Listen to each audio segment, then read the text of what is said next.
Hello, everybody, and welcome back. This is episode number 14 of Rookies Guide to DW20. So in this episode, we're going to cover how I'm crafting Ae2 components.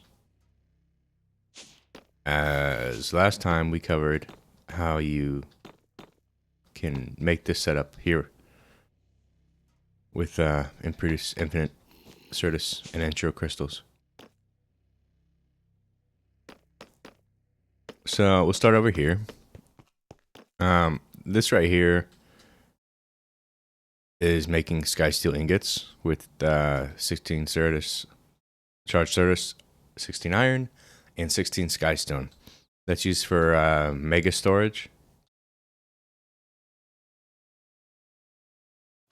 So things like the mega cells, that mod, use a decent amount of this stuff. And yeah, this is where I placed that setup at. It uses lava, and I think a good amount of power as well.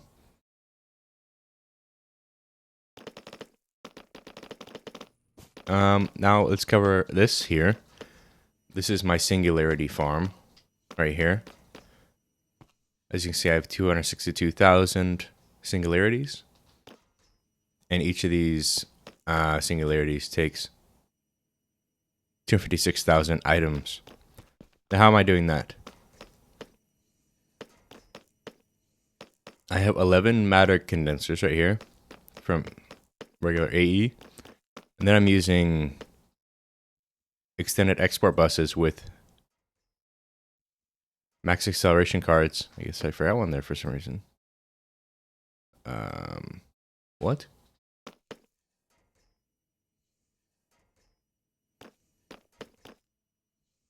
Well, they should have acceleration cards in all 55 of them. Anyways, there's 11 of these, and I'm using 5 sides full of export buses, and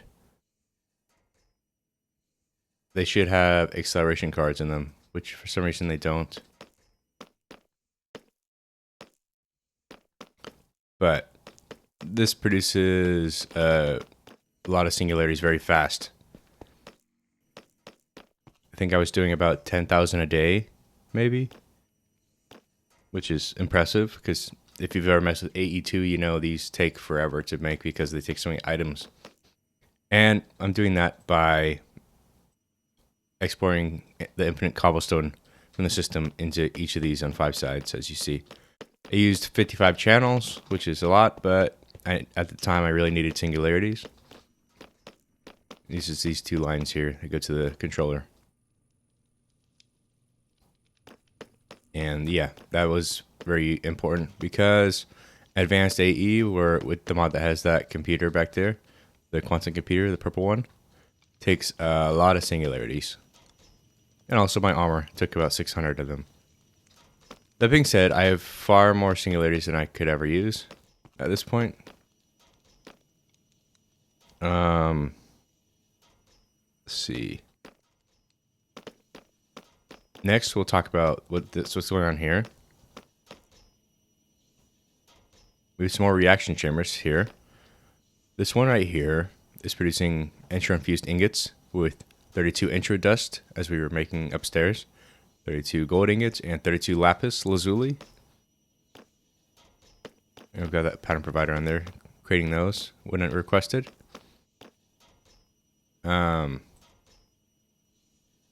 Yeah, I don't have them set to keep in stock. They're not used very often unless you're using extended AE.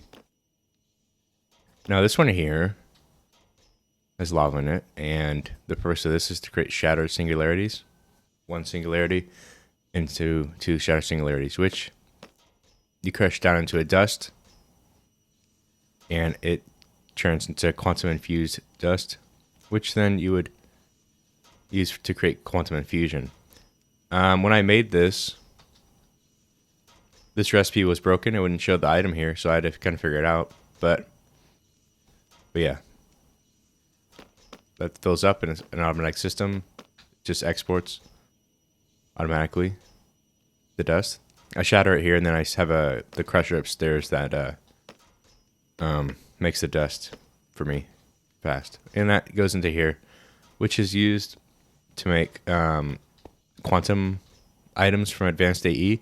As you can see here, the quantum alloy plate and the quantum alloy.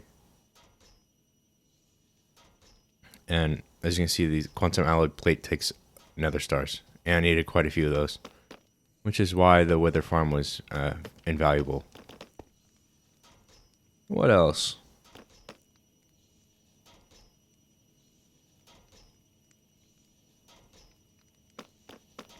Alright, let's go here. So the crystal assemblers is what I use to make my processors for Ae2 and the additional mods. This one does multiple operations at once, so it will make 4 at a time, with the exception of... Actually, never mind. It'll make like 4 quantum processors at a time, or concurrent. And then the standard ones, logic, engineering, calculation, and this one is used for other recipes. And this one right here is just for miscellaneous things from the extended AE. For example, the drives we have over here that hold 1,000 cells. Usually the drives only hold 10 cells, but the ones from this mod hold 20. So if I used regular Ae2 drives, I would have needed double the setup to hold that many. So it's very good for keeping things compact. And also, I used extended export buses here because they are faster than regular ones. Also, I have all these circuit slicers, which, much like the crystal assemblers, these produce the circuits in bulk. Because when you're using a lot of circuits, then Scriber just doesn't cut it. It's not fast enough, so you need to make bulk setups like this. You probably could have just had one of these, but I just had the idea of just have a whole line in them, and it worked out. We also have this one from that mod. That's why we needed the sky steel.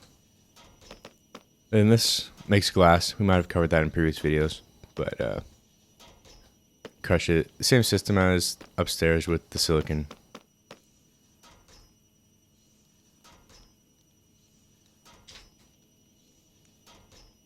Also, something to mention, the circuit slicers don't require a press, which is good. Because usually, to make this, you would need an inscriber with the logic press.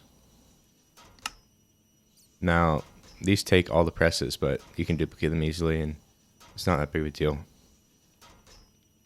And it makes them in bulk, which is very useful, especially when you need thousands at a time.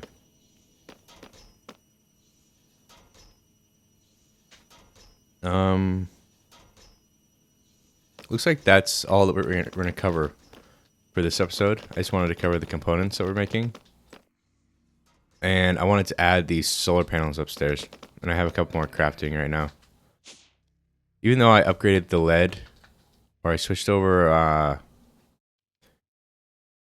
these 3 here to make lead faster, it's still not fast enough for me. For these, because these take so much. Ideally, I would make like about 10 of these a day, but I can't. It's just too much lead, which seems to be our main issue. So we have 37 here right now.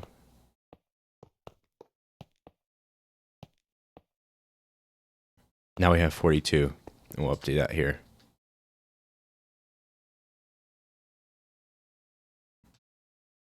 All right, that's very good. We're generating a lot of power here. And once we fill up this grid, we'll have 60, and then I might have to extend it if I keep going. But anyways, that's gonna cover it. That's everything I wanted to cover in this episode, and we'll see you in the next episode for more explanations and setups. So thanks for watching.